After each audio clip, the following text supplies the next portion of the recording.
Joining us today from the nation's capital, Abuja, to discuss this is Mr. Pelumi Olajengbesi, is a human rights lawyer. Thank you so much for joining us on the program.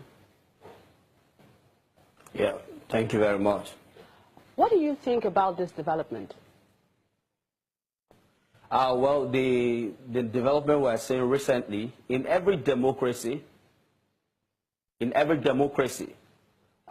the principle of rule of law is of utmost importance, and every government must ensure that the whole of government business must be in confines with the rule of law.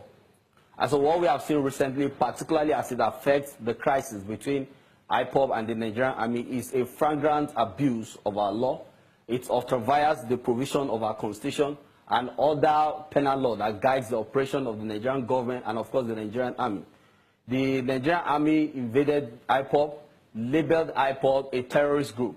The law has made provision on how to go about this. To start with, number one, the Nigerian army does not have the right to carry out the assignment they did, because it is solely an exclusive assignment of the Nigerian police force. And so the Nigerian army cannot take over the assignment, the responsibility of the Nigerian police force in an attempt to make the government or in an attempt to glorify a particular person. So I believe strongly that what the Nigerian army has done is against our law, and it's very, very dangerous for our democracy, because it's a mockery of the system of government we practice in the general public and, of course, in the global world. We're in a situation whereby we are seen to abuse the law. Or when you look at the grounds or the reasons why the Nigerian army labeled this organization a terrorist group, you will understand that all of these reasons are not within the confines of the law. The law made it very, very clear that for an organization to be proscribed or to be labeled as a terrorist organization, there are procedures that must be followed. Number one,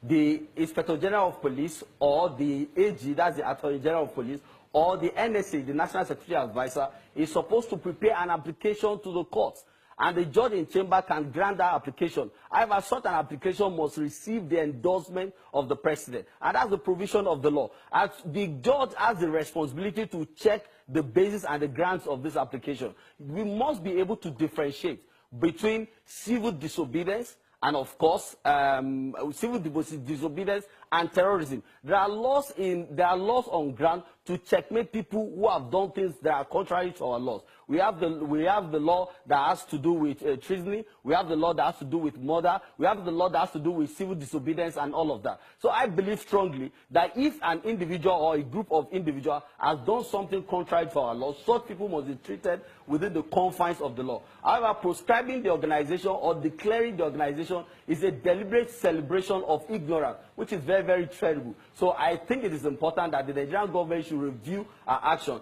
The Nigerian army quickly rushed to the public to declare this organization a terrorist group without consulting the requirement, the position of the law, to understand what exactly should be done. Now, in my own view, I believe that this is a pressure group who they have a responsibility to make demands. Looking at some of the statements and some of the actions of IPOB, talking about hoisting their flag in public. But what about where, Mr. Olajengbesi, I need to come in here. What about where safety is concerned? This is not the first python dance the Nigerian army had. This is the second, and the rationale is to flush out criminals from the southeast.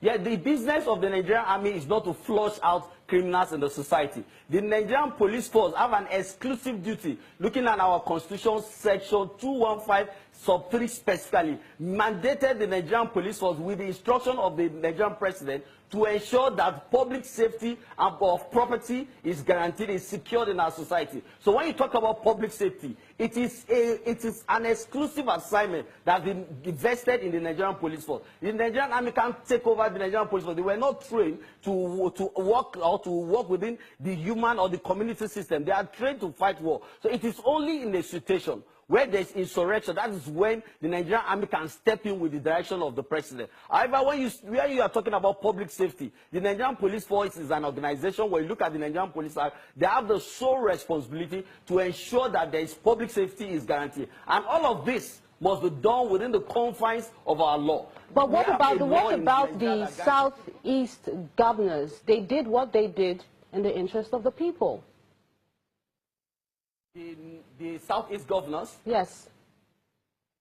Well, what the Southeast governor did also is political anyway, but it's not in confines with the law. The Southeast governor declared in public that IPOB activities have been proscribed. In the first place, IPOB was not registered under the Southeast governor. The Southeast governor is not a constitutional organization, is not the constitution of Nigeria. The Southeast governor have no business. Our law says that every group of persons have a right to organize themselves, have a right to freedom of association, and they have a right of expression. However, in the course of carrying out all of these rights, if there is any way they've actually breached the laws of the land, the Nigerian police force have a duty to arrest such person, investigate such an act, and also prosecute such person. When you look at a situation whereby the Nnamdi Kanu as a person is going through a procedural process, I think it is important that we allow this process to continue than jumping the guns and doing some of the things we are doing currently. So the Southeast governor also did that from their own thinking, but it was quite wrong.